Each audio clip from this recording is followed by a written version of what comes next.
Parce que c'est ça qu'on attend d'un politique, c'est nous redéfinir les missions de l'État. Est-ce qu'on doit mettre l'argent là ou là? Parce qu'on dépense trop aujourd'hui. Les deux, non, on dépense pas trop. Ah bon? Non, non, on est pas endetté. Non, non, ah bon. on est endetté, mais on dépense pas trop. C'est pas exactement la même chose. Vous savez, le déficit quand on a un déficit, et l'endettement aussi. Non, quand on a un déficit, c'est qu'on dépense plus que ce qu'on récupère. C'est ça un déficit. Oui.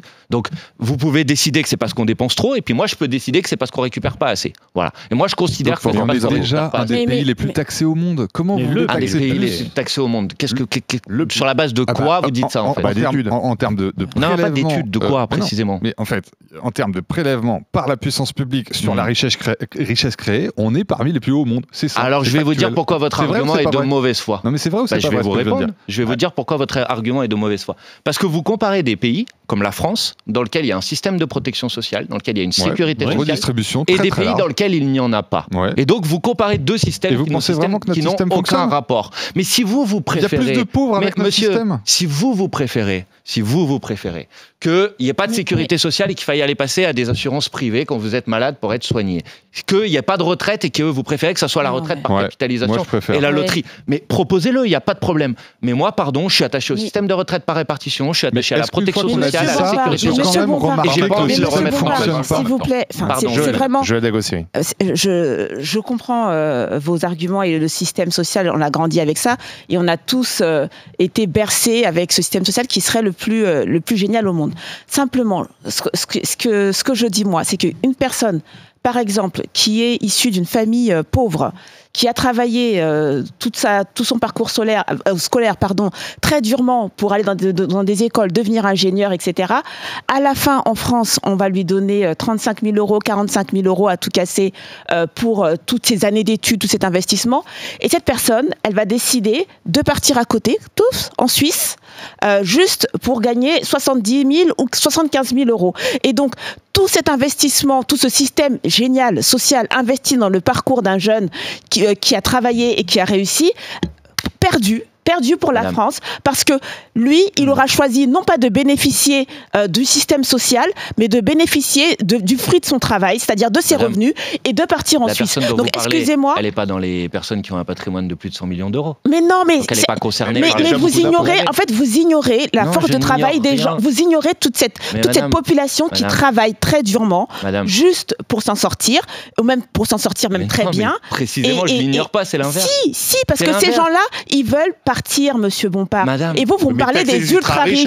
Vous me parlez des ultra-riches. Mais moi, je m'en fiche des ultra-riches. Moi, je fais partie d'une classe sociale très modeste, qui travaille énormément et qui pense à partir, parce qu'en fait, moi, je m'en fiche que Bernard Arnault, il ait 100 milliards sur son compte. Moi, je regarde juste que quand je touche 3 000 euros, on m'en prend 1 500. Et ça, c'est plus possible. Je vais vous répondre. Vous voulez bien que je vous réponde en deux phrases? Parce qu'en fait, vous ne devriez pas vous en ficher, parce que je vais vous dire, parce qu'on taxe pas suffisamment les ultra-riches. Parce que là, on parle de gens qui ont plus de 100 millions d'euros de patrimoine. La rentabilité de leur patrimoine chaque année, c'est 6%. C'est-à-dire que là, je vais proposer de leur prendre 2% sur les 6%, ils vont continuer à s'enrichir. Parce que vous ne voulez pas les taxer, eux, madame, à la fin, ça repose sur les classes populaires. Vous devriez essayer de me détaxer. Madame, regardez. Non, essayez de me détaxer. De manière très concrète.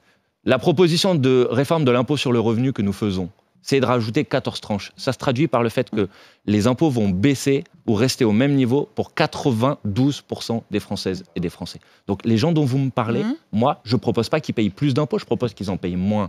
Mais pour qu'ils en payent moins, il faut que les ultra-riches, ceux qui, eux, ont vu leur fortune doubler, soient mis davantage à contribution. Ça s'appelle la justice fiscale. Vous avez raison, il faut que les gens qui travaillent, ils puissent vivre de leur travail, et ce n'est pas le cas aujourd'hui. Et pour ça, il faut faire reposer l'effort sur ceux qui ont les moyens, pas sur ceux qui ne l'ont pas. Non, mais vous avez fait référence à notre système social, et qui est certainement le meilleur au monde, je suis d'accord avec vous, notamment par l'assurance maladie. Il n'en reste pas moins que ce système est à bout de souffle, qu'il est moribond, et que ça ne sert à rien de se cacher la vérité. L'hôpital va mal. C'est vrai. Le système privé libéral va mal.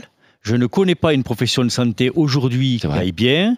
On a des pertes de chance de patients qui n'arrivent pas à se faire soigner en temps et en heure, et qui paient souvent 4 fois pour leur santé, qui cotisent à l'assurance maladie, qui paient une complémentaire, qui paient une surcomplémentaire et qui paient un reste à charge. Vous avez raison. Donc le système ne va pas bien. Et tant qu'on n'aura pas changé ce à quoi aucun homme politique ne veut s'attaquer, c'est-à-dire le mode de financement de l'assurance maladie, qui est le même depuis 1947 et qui ne peut plus fonctionner aujourd'hui. On n'y arrivera pas. Je vais vous dire donc c'est facile de dire on va taper les ultra riches, on va taper un tel, on va mettre 14 tranches d'impôts, mais si vous ne vous attaquez pas à la base de tout, qui est le système de financement de l'assurance maladie, vous n'y arriverez pas. Alors, monsieur, je vais vous dire, je suis d'accord pour qu'on ait ce débat, mais je ne suis pas d'accord avec la conclusion que vous en tirez. Je pense que vous avez raison, je suis d'accord sur le constat. Le système de santé, il est à bout de souffle, il est à l'os, notamment quand même parce que depuis des années et des années, en termes de budget accordé, par exemple, à l'hôpital public, on a été de coupe budgétaire en coupe budgétaire. Ça a quand même une conséquence, monsieur. Ensuite, sur la question du modèle de financement de la sécurité sociale. Pourquoi la sécurité sociale, aujourd'hui, on nous annonce des déficits, etc. Parce que depuis des années et des années, on a une politique qui est une politique d'exonération des cotisations. Donc, en fait, ce qui est censé financer la sécurité sociale, on a fait des cadeaux en disant non, on va exonérer les grandes entreprises de verser leurs cotisations, etc. Et l'État ne les compense pas. Donc, vous avez des exonérations non compensées, c'est à hauteur de 20 milliards d'euros. Et aujourd'hui, on nous dit dans 10 ans, il va y avoir un déficit de 20 milliards d'euros dans la sécurité sociale. Mais si vous rétablissez exactement le financement de la sécurité sociale sur la base sur laquelle il est assis depuis le début, c'est-à-dire des cotisations, prélevés sur les salaires, alors votre système de sécurité sociale... Mais sauf que on sait très bien, vous et moi d'ailleurs, si on n'est pas complètement fous, on sait très bien que dans les 20 ans qui viennent, quantité de métiers vont disparaître, et fort heureusement d'ailleurs, le nombre d'heures de travail va diminuer parce que tout ce qui va être automatisé va remplacer l'homme, et que donc si vous ne taxez pas le produit fini plutôt que de taxer l'homme, à savoir le salaire, mais vous n'en sortirez pas. Je ne le crois pas, monsieur. D'abord parce que ce que vous appelez taxer le produit fini, il faut quand même dire les choses. Pardon, ça s'appelle la TVA sociale.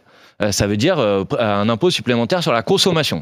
Donc très concrètement, et je vous en fais pas le reproche, c'est une proposition qui est sur la table, mais c'est une proposition qui va se traduire par une baisse immédiate de pouvoir d'achat. Pour qui en première ligne ? Pour les plus pauvres. Pourquoi ? Parce qu'aujourd'hui, les 10% des plus pauvres, ils consacrent à peu près 13% de leur budget à la TVA, et les 10% les plus riches, seulement 5% la TVA, de leur budget à la TVA. c'est sur des produits importés, c'est des produits étrangers, ça ne favorise pas la production écoutez, française. Quand même, peut-être ça vous intéresse ce que je suis en train de vous dire. Quand vous augmentez la TVA, ça impacte plus les 10% les plus pauvres que les 10% les plus riches. Donc moi, pardon, j'essaie d'avoir des réponses sur des Si vous baissez derrière les impôts qui reposent sur le travail, le salaire net se rapprochera du salaire brut. Donc c'est aussi intéressant. Mais vous allez baisser parce que je croyais que c'était pour combler. Je croyais que c'était pour combler le déficit. Ce qui propose la TVA sociale, c'est pour combler le déficit. C'est de baisser les impôts qui reposent sur le travail et que ces impôts reposent sur la consommation. Ils l'ont déjà fait, ça, monsieur Truchot. Ils l'ont déjà fait. Quand ils proposent la TVA sociale aujourd'hui, c'est soi-disant pour faire face au déficit. Ils vont pas rendre aux gens ce qu'ils vont leur prendre. Les partisans de la TVA sociale, c'est pour que ça repose moins sur le travail. Manuel Bompard. Taxer le produit fini, excusez-moi. Taxer la machine. Taxe sur la consommation. Si j'ai une machine qui me remplace 14 salariés et qu'elle n'est pas taxée, c'est un débat qu'on peut faire si vous voulez. C'est une taxe robot, mais c'est pas taxer le produit fini, ça. Non, mais moi c'est de ça. Manuel Bompard.